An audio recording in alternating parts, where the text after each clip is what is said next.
Welcome back to Risky Business, a show about making better decisions. I'm Maria Konnikova. And I'm Nate Silver. What's the theme of the show, Maria? I think today is people who just won't go away. So there have been new books out on President Biden's condition during his twilight in office. Biden was also diagnosed with cancer this weekend. Our condolences to him and his family. We'll flog the Biden horse one more time, Maria. Yes, and then in other people who we just can't stop talking about, we'll be talking about Elizabeth Holmes, Theranos, and Elizabeth Holmes' partner, Billy Evans, and his new startup, which, surprise, surprise, promises an innovative way of testing blood. Dallas Mavericks general manager Nico Harrison is not in the same league as Joe Biden or Elizabeth Holmes. He just made an extremely stupid trade earlier this year, but he was rewarded for it with the number one overall pick in the NBA draft, likely to be Cooper Flagg. We'll talk about, is the NBA draft lottery rigged? Of course it isn't. Ha ha ha. Let's get into it, Nate. Way back when, you were one of the first prominent voices to say that Biden should not be running for re-election and that he should be stepping down. And you got a lot of hate for that. When you were saying it, almost no one else was. And, you know, it was a big deal. And now we've got several books coming out that basically say, oops, more people should have been saying it. They should have been saying it earlier. And what a clusterfuck. Let's talk a little bit about that. Yeah, so there are a few things that make this relevant, right? One, we have talked on this program before about the book Fight by Jonathan Allen and Amy Parnes.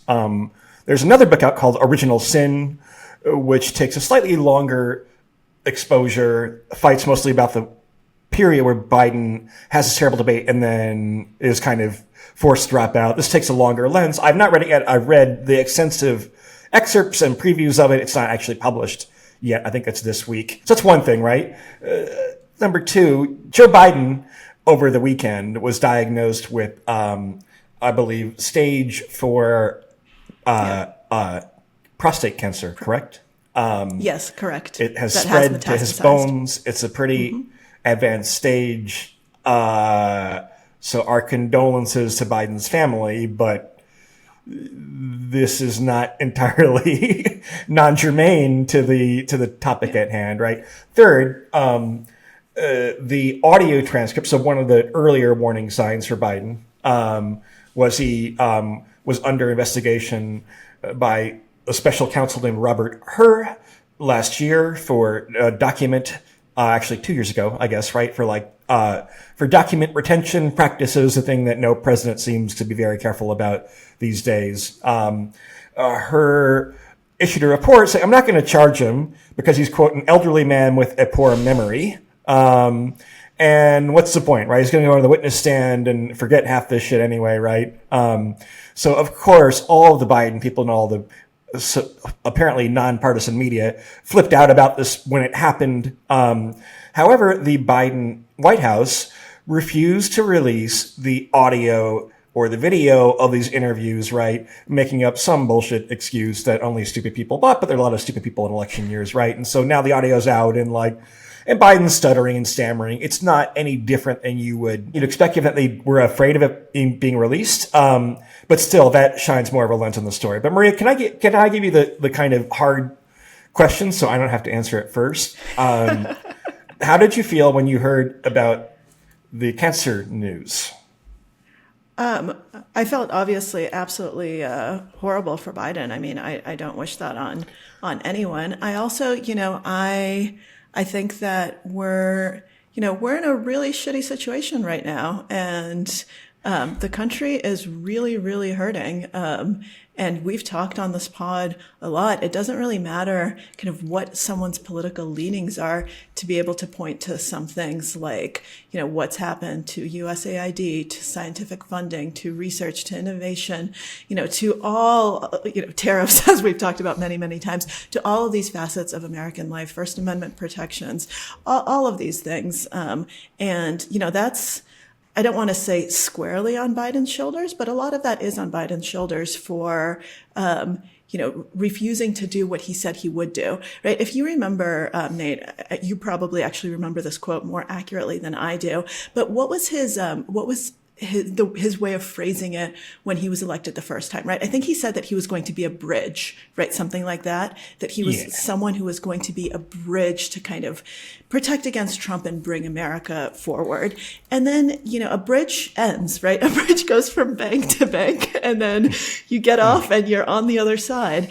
And at some point he decided that no, he wasn't really going to be a bridge. He was also going to be the road on the other side, and he was the correct person to continue on forward. And, here's where we are. So I feel, the two things are not related, somewhat related. I don't even know. I feel awful, right? Like no one deserves an aggressive form of cancer. I wish him quick, speedy recovery. I hope that they can treat it.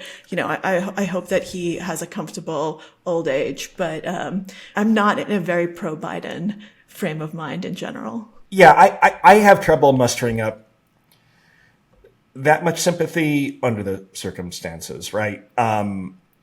And the reason why is because I think probabilistically, right? And that's part of what colors the whole analysis to begin with, where someone hits this age and that's a problem. But also, if you are now being diagnosed with this very aggressive cancer, right? Wouldn't there have been signs of it before?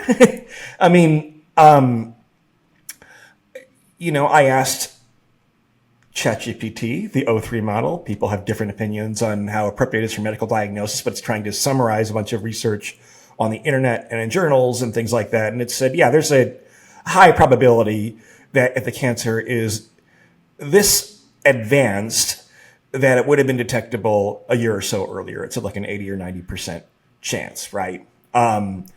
So there's reporting, again, I have not read Original Sin, there's reporting in Fight about how, Biden's kind of avoiding the doctor quite a bit. Once his health becomes an issue, he doesn't kind of want to give people rope for this thing. And it's like, okay, so that's not great, right? You would think that after the debate, you would say, okay, I got everything checked out and a couple of problems, but here's a complete report. And instead, he's kind of pulling a Trump where he has these personal doctors that frankly aren't very fucking credible, right? Or that the diagnosis had been made before and they didn't want to disclose it.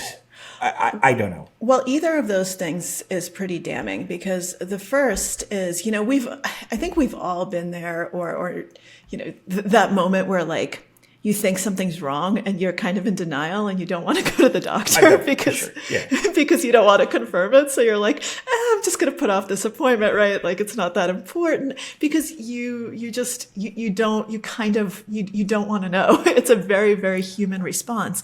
But if you're kind of a president, then you have a responsibility to make sure that, okay, I'm functioning well, I'm firing on all cylinders. There's nothing actually wrong, because I have, the weight of the country on my shoulders. So if he's avoiding the doctor, that's damning. However, if he goes and he knows that he has this cancer diagnosis and he hides it, that's also damning, right? Because if you have stage 4 cancer, get the fuck out of the race, right? That is something that is, it's awful. And you should in no way be running for the presidency. I mean, you should be at home focusing on your health, recovering. If he had received that diagnosis during his presidency, frankly, he should have resigned right then and there, passed over the presidency to Kamala Harris and said, I'm dealing with stage 4 cancer. I'm really sorry. I'm doing what's best for the country. So either way, whether he was avoiding the doctors or whether he knew, and I have no idea, right? Obviously, neither one is a very good look for him as the president. And if we also just zoom out, Nate, imagine that he had gotten reelected, right? And right now we're in term 2 of the Biden presidency. And this news comes out this weekend, 4 months in, and then everyone who says, Biden was too old, everyone's like, what are we even doing? How did we get here, right? So the counterfactual is also kind of scary to think about. No, I mean, and you imagine if this news had come out, then I think he would resign the presidency. I don't know, right? We would hope so, but at this point we don't know, right? Given how he behaved during. I mean, it's so impossible to imagine him winning. I don't know. I mean, if somehow he had won, I mean, it would be, I think, a disastrous presidency. You know what I mean? And I think it in would different ways, usher in- obviously. Yeah. in different, but like I said on this program that I was not going to vote for Joe Biden. My vote doesn't really matter, right? And I feel extremely validated in that, right? With perfect hindsight, I mean, I wouldn't vote for Trump, but like I'm even further away from ever thinking it was appropriate to cast a vote for somebody who, I mean, again, in the reporting in these books suggests that people around him were worried about his ability to perform in a crisis, right? If you have a red phone moment, and then his people are like, well, there aren't really nothing disastrous happened. Well, I don't know, right? We got lucky. That well, also, is I mean, the world is less peaceful than when Biden took over, right? I mean, Israel and the Middle East are at war, and Ukraine, I mean, it's the most serious incursion into European territory in many years, right? Our relationship with China is deteriorating. India and Pakistan are not real happy with each other right now. So I don't know. I mean, when he was like taking these special council meetings was like right at the same time that October 7th happens, was like off the phone with Bibi and into these meetings. And it's like, okay, well, if you're kind of like not able to like coherently remember names and dates, and like, what if there is a acute point of strategy that the United States wants to articulate, or point of leverage, right? It's just a really huge scandal. It's a huge scandal. And, in some ways, I guess Democrats are lucky they're not suffering from it more. I mean, I don't know what the long-term effect. I mean, I think Biden at some point will just kind of go away, right? Or die. I mean, sorry. but it's news worth talking about even in May of the year after the election, because, it's one of the biggest gaffes. I mean, it's not the right way to put it. One of the biggest knowable errors, stubborn errors of judgment, repeated errors of judgment by Biden and the people around him, and by the media, frankly, who kind of had they're doing a good job now, right? But all the Democrats who were mad at me or Ezra Klein are people who were like pointing out that, probably not a good idea to have a guy who's going to be president until he's 86. And by the way, he's clearly not firing on all cylinders right now after that debate, right? I mean, I've done hundreds of public appearances, right? I've had shit where I was super tired or sick or hungover. I've never had a performance remotely as bad as Biden's debate, right? And if I did, then I hope someone would be like, you got to get medical attention. You know what I mean?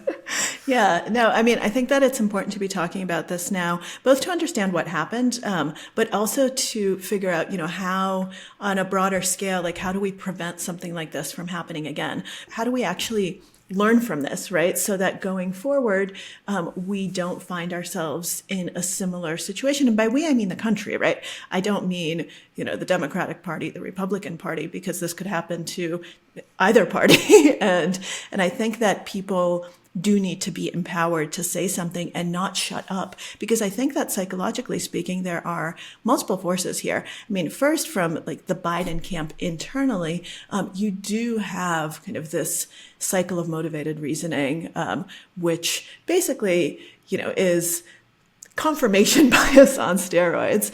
So, if you already have a point of view, right, you tend to look at evidence with that point of view in mind. And so everything that confirms your point of view, you're like, yeah, see, this is exactly what I'm talking about.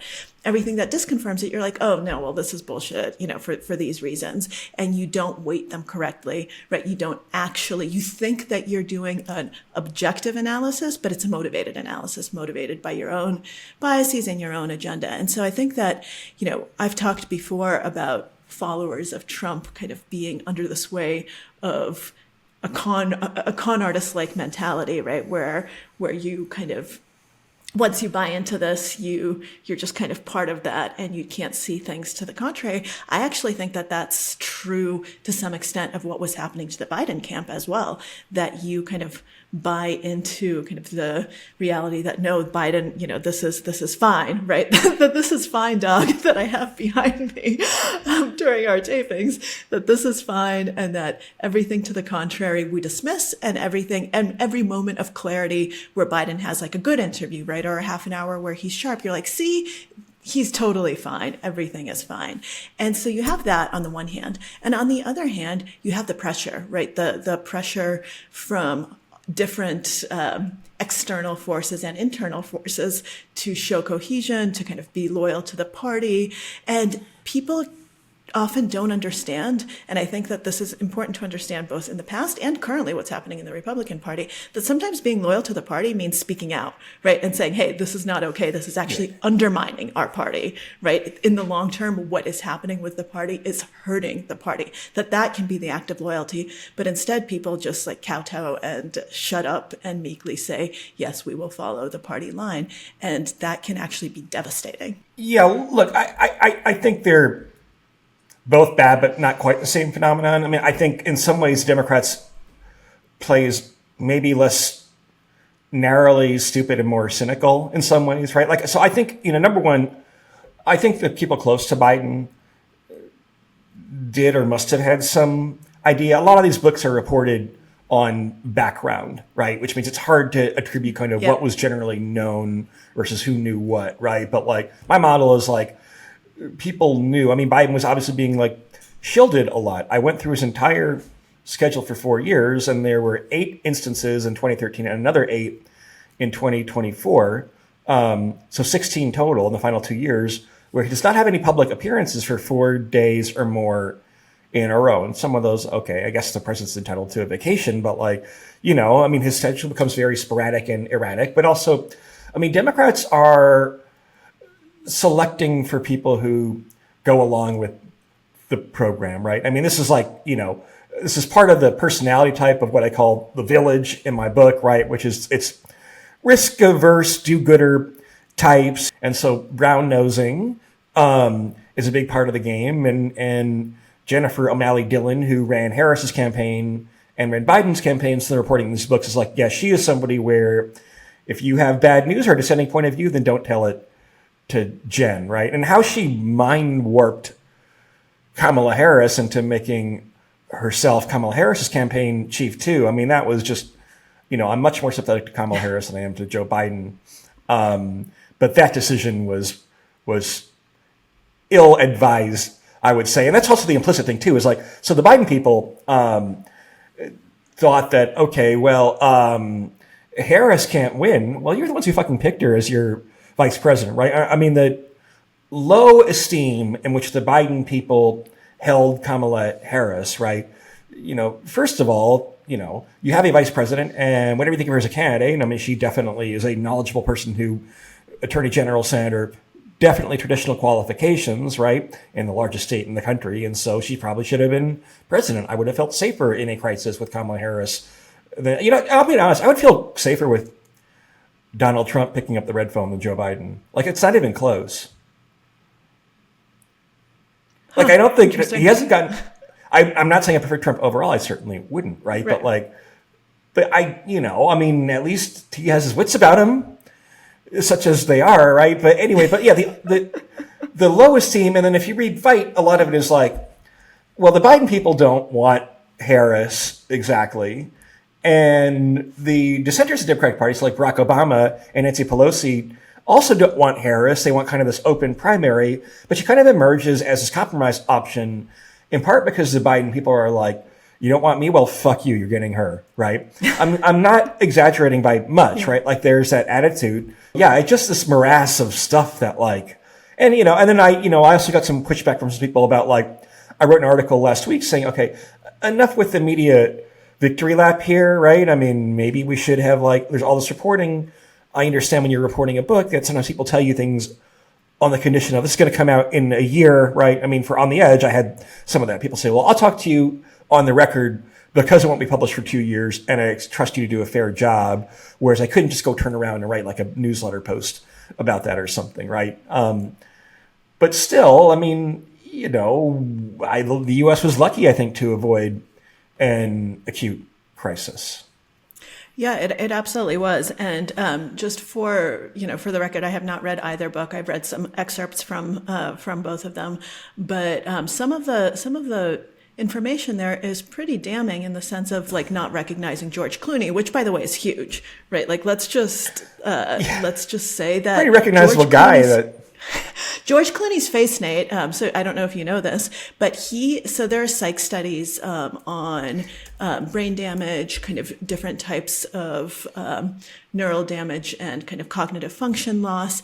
And George Clooney is one of the faces that's used to kind of look at that. He is so recognizable and such an iconic celebrity that his face is actually one of the like classic study materials where you assess cognitive function, because sometimes people like, I might not recognize you even though I've known you, but I'll recognize George Clooney, right? And sometimes I won't quite recognize, but I'll be like, oh, so he is one of those faces that's used. So to me, like it was an added like, oh my God, right? Not recognizing him when you actually know him and he's actually a friend. Like that is not something that you dismiss, right? That is something that if you're a doctor, I was going to say if you're a psychiatrist, but you don't need to be a psychiatrist. If you're anyone, you have to be like, okay, something is actually wrong and you need to assess this and we need to figure out what the hell happened. It's much worse than thinking you just spoke to Mitterrand, even though he's not been the president of France for quite some time, right? So in some ways, like that's a oh shit moment, like what are we even doing here? And there's so many of those that I just saw in the excerpts, and obviously excerpts are chosen for the juicy bits, but it does seem like there was kind of a consensus to protect the president, and that's the wrong incentive structure, right? The incentive should be to protect the country. And to make sure that the country is on a good path, not to protect a man. And there's a whole history of older presidents. I mean, Woodrow Wilson had a stroke and second term was a disaster, and he wanted to run for like a third term, and Harry Truman kind of had to be shown. So what happened is until 1972, basically parties picked their candidates in the proverbial smoke-filled rooms, right? So if the Democratic Party were getting together in private, they'd say, you know what, we've all heard these stories about Joe Biden, and so now it's going to be Gretchen Whitmer, Josh Shapiro, or maybe Harris would have a good chance, et cetera, right? And instead we kind of went up with this in between where like there wasn't really a primary. I don't know. It's, I just think, any inner circle Biden person just has direct moral responsibility for the election outcome. Yeah. You know what I mean? And exactly. And in protecting Biden, here we are, right? You handed the country to Donald Trump and everything that comes with that. But Nate, the very human response to just once you're lying to lie, and lie. I think that's a great entry point to something else we wanted to talk about. On to Elizabeth Holmes, Maria? Let's do it. Let's take a break and talk about the new startup from Billy Evans. Nate, this is a blast from the past show. Elizabeth Holmes is back in the news. Our listeners and people who have followed any news media kind of for the last few years know her as the head of Theranos, founder of a game changer in blood diagnostic technology, basically had all the big Silicon Valley bigwigs behind her, Henry Kissinger on her board, so got some politics in there as well. And it all turned out to be a huge grift, and more than a grift, a very bloody grift, pun intended, because the results were bogus, and it actually potentially cost lives because the blood work was absolutely fraudulent and people missed diagnoses, were misdiagnosed. It was just an absolute disaster. Holmes is currently in prison, serving a sentence for her role in Theranos. But she still posed for a photo for the New York Times with her partner, Billy Evans, who has a new startup called Hemanthus, which is a flower known as the blood lily, ha ha ha, because do you know what this startup is going to do? It is going to revolutionize how we test blood for diseases. Does that concern you at all, Nate? Yeah, look, I remember reading the book Bad Blood by the Wall Street Journal journalist John Carreyrou, I believe. Great book. Yeah, and it reminds me a little bit of the Biden thing, and it was so obvious from the start that this was like seriously fraudulent. It wasn't so with FTX, which is the other most famous fraud of this quarter century, I guess, right? I guess Enron is a little too, has aged out. FTX itself was a legitimate and quite well-regarded platform for exchanging crypto assets, right? Like that part of the business was legitimate, whatever you think of crypto, right? And then SBF was siphoning money to make a whole bunch of like trades on the side that were customer deposits, right? Whereas Theranos, it's like it was all a ruse. They actually recruited a lot of people who like weren't traditional Silicon Valley VCs, but were very well networked. They're like, oh, this is the future of medicine, and here's, let me put this carefully, right? I think there was a lot of excitement over a woman founder, right? She knew dignitaries and she had a great Rolodex, right? And like generated a lot of buzz and got a slightly different investment profile than a typical early stage startup might, where maybe there was less scrutiny. But I don't know. Yeah, no, I mean, I think that she was, and this is, I think, the reason why if her partner startup is also noteworthy. I think that she brilliantly hit on all of the flaws in venture capital funding, right? And how Silicon Valley operates in general, what the incentive structures are, what they look at, what they don't look at, which is also absolutely crucial. So, the model obviously is, we invest in tons of stuff and most of it's going to fail, but a few are going to be kind of our stars with completely outsized returns, right? That's how kind of the VC world works. And they love stories and they love compelling narratives, compelling people, they love con artists, basically, because the best storytellers in the world are con artists who paint you a beautiful picture of blue skies and what's possible and why this is going to be the idea that changes everything. They want to believe in that because their incentive structure is such that they, if one of those is actually true and not a con artist, beautiful, right? Like there's my outsized return that's going to pay for everything and make me look like an absolute genius.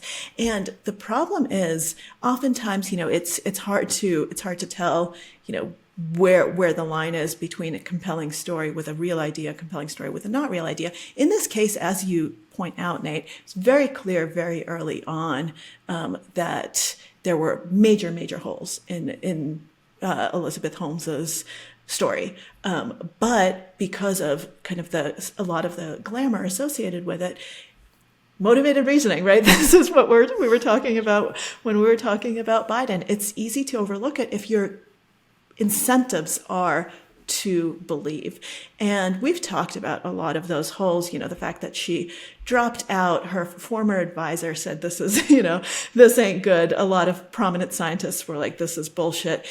A lot of the data just never released. A lot of these things were huge red flags. People started resigning very early on over the lack of scientific data, et cetera, et cetera, et cetera. And yet, like, what if? Right? Like that what if is huge. Like what if we're the ones who miss out? FOMO is big. And we don't want to be the people who passed on the Beatles. Like you don't want to be that cautionary tale. And so you just want to kind of go along with it. And that creates this culture where grifters thrive. And I would bet a lot of money that there are other cons that have been funded by VCs in Silicon Valley right now that we don't know about yet, and that we might never know about because they might just kind of peter out. They might not ever be kind of as headliney as Elizabeth Holmes. But the fact now that her partner is doing, he's saying, you know what, the appetite for this is strong enough that I am going to do this again. Look, I have been pulling up the list of investors that Theranos had, and it's like it conspicuously omits a lot of the traditional Andreessen Horowitz Sequoia type firms. I think people did have concerns, and although people in those firms make a lot of mistakes, I think sometimes you have to wonder, well, if they passed on it, right, because they are terrified of like passing on the next big thing, then that's probably has some signaling value, right? But the general point is absolutely correct. I mean, when I was reported in the book, right? So I I was invited to like an Andreessen Horowitz conference, and it became off the record very quickly, right? But before they told us to go off the record, the guy they had on stage was Adam Newman, who is the founder of WeWork. Very charismatic guy, if you've ever interacted with him, right? But also, there were all types of problems with WeWork, where its valuation cratered, and he was accused of like smoking weed on international jets and like firing employees for all types of discriminatory reasons and things like that, right? And they were proud to say, we're investing in his new startup, right? Because they're like, we want high variance. If you're good enough to build kind of a, like WeWork wasn't like fake in the way that Theranos was, right? If you're able to build a company to like whatever it was, $60 billion valuation and run it into the ground, well, it's still closer than most people come, right? So you're high variance and high upside. And so we want that skill set. And I guess that's kind of the same idea here. I mean, I don't know. I mean, if SBF or Elizabeth Holmes wanted to invest in a new startup, they'd probably get some funding, I think.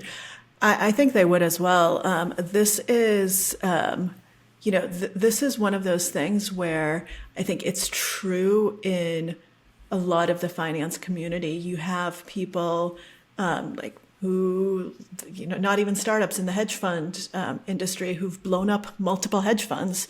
Right? Basically, their investors lost all their money and there were spectacular failures, and they still get money, right? They still are able to raise fund number 2. They're able to raise fund number 3 because at some point they had a good track record. And these are, oftentimes, Nate, as we know, there's variance. And so that initial track record might have been an absolute fluke. You know that in poker, right? You have some poker players who just have stellar starts, and it's not because they're brilliant players. It's because they got ridiculously lucky. But in poker, it's actually much easier to see through the noise. And eventually, those players go bust.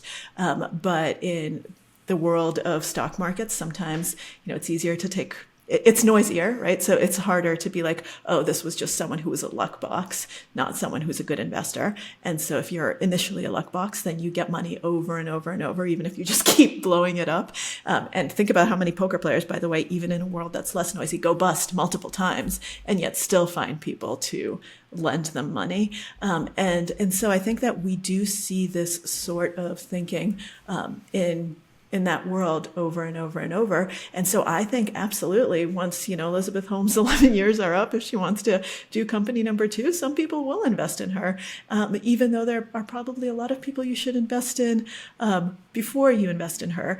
And in the meantime, I have a hard time. I know nothing about Billy Evans other than what he's doing right now and that he's Elizabeth Holmes's partner.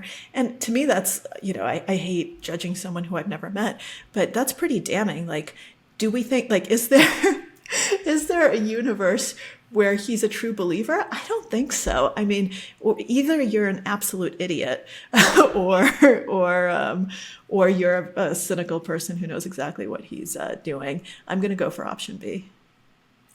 Yeah. By the way, it's not even like crazy to think that like Adam Newman could build another successful startup at some point, right? It's just that like, why pick him when you have more options than you can possibly have to in time to even look at, right? Absolutely. And that his behavior hasn't really improved, right? So even if he does build something successful, like he's also a wild card. Like he might blow it up just by virtue of who he is and the types of things that he's prone to do.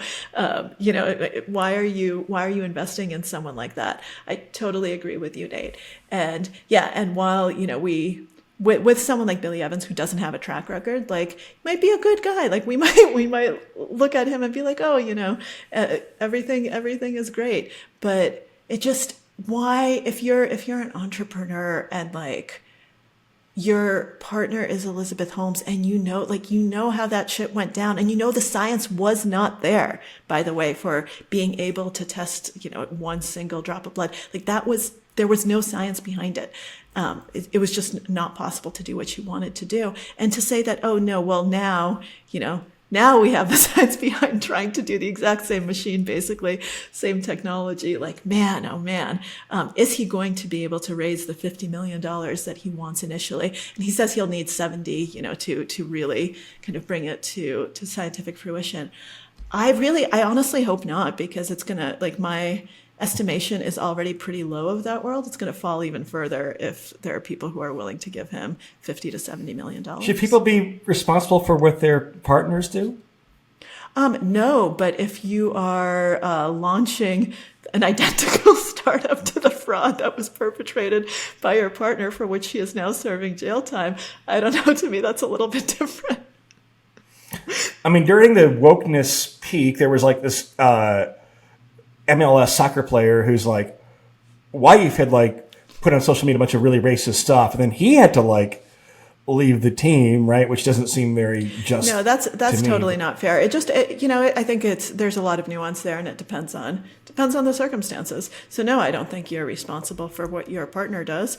But then when you go on and with your partner try to do the exact same thing your partner's in prison for, I think that's a little bit different. What's the startup's name again? Does it have one? Himandus. Oh yeah, you told me that. It's like the blood flower. Mm-hmm. Yeah, blood lily. Yeah. But hey, it is what it is, and we will see what happens.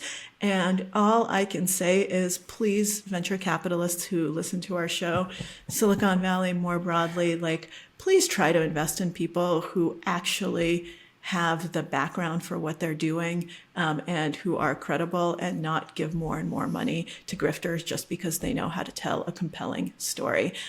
Storytelling ain't all there is, even though I know that that's what you like to reward. So please try to keep storytelling. I hate journalism. I was like, storytelling and journalism. Like, I fucking hate storytelling. I mean, I like storytelling, but like, right.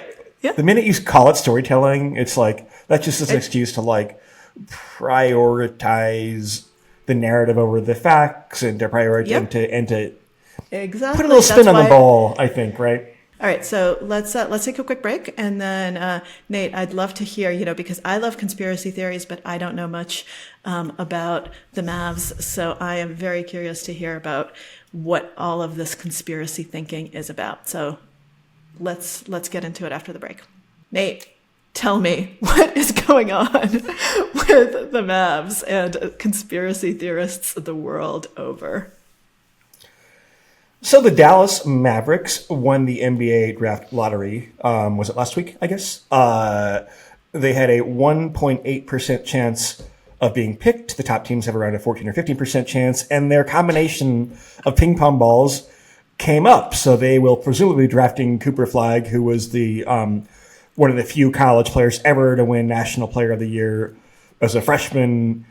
Great player, kid from Maine, which does not produce a lot of basketball prospects, but thought of as an exponential superstar. People quickly became suspicious, partly because people underestimate that 1.8% is not that low, right? It's like a one outer in poker.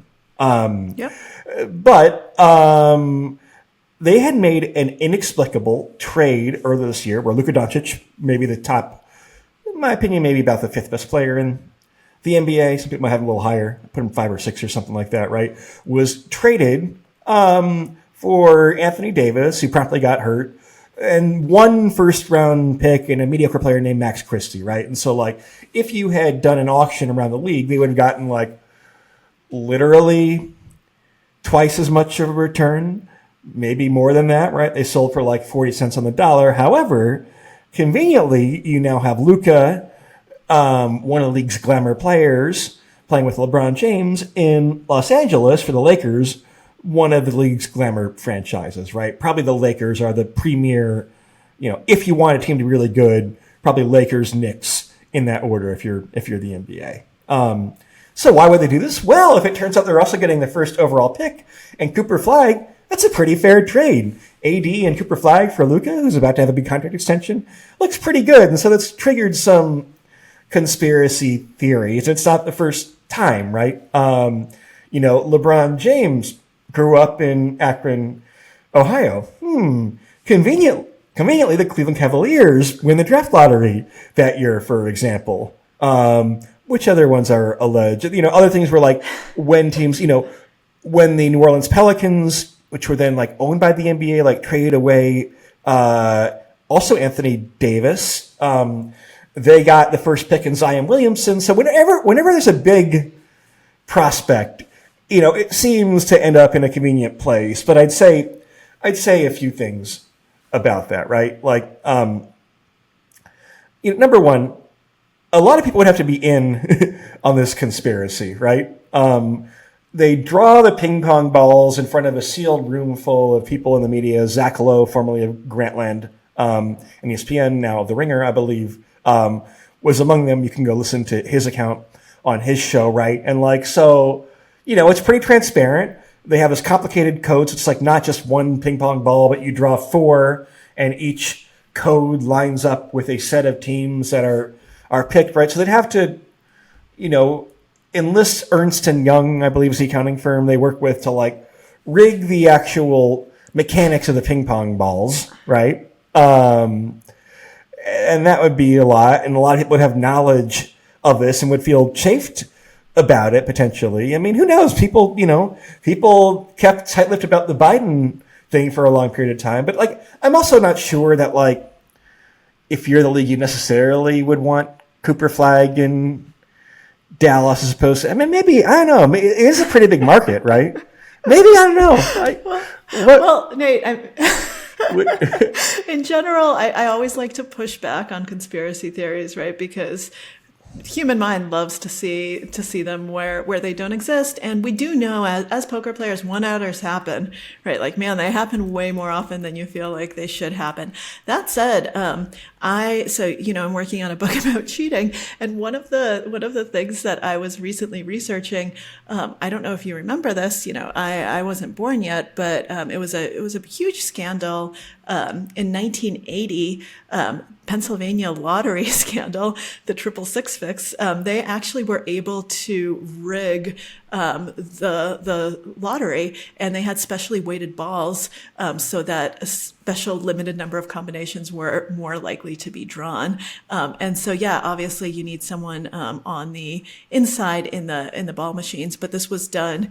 This was done also on television. It was very, very controlled environment, and yet it's still possible to introduce weighted balls into machines that make certain number of combinations more likely to happen. That's not the only time that's happened. That was just a very prominent example of that happening. And so I don't want to honor conspiracy theorists, but I do just want to point out that it is possible to rig lottery ball machines.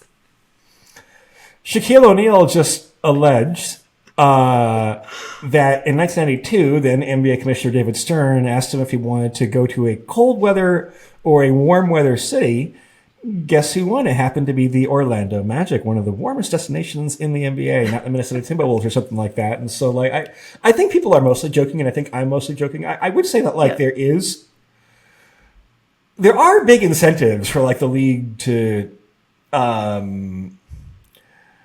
align talent to places where they think the franchise not deserves it, right? But it's, I don't know. There would be incentives to do it. Maybe they should just read it. Maybe they should say, we've determined these are the optimal picks for the league, right? Yeah, no, for sure.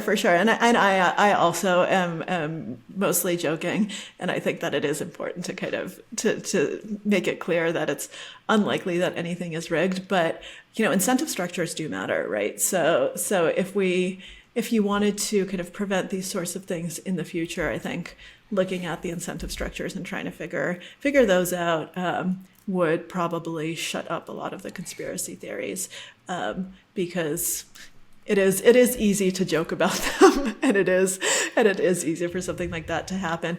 All I can say, Nate, is next time you do a lottery that has little balls and machines, just keep one eyebrow up and make sure that everything is weighted correctly before choosing your numbers.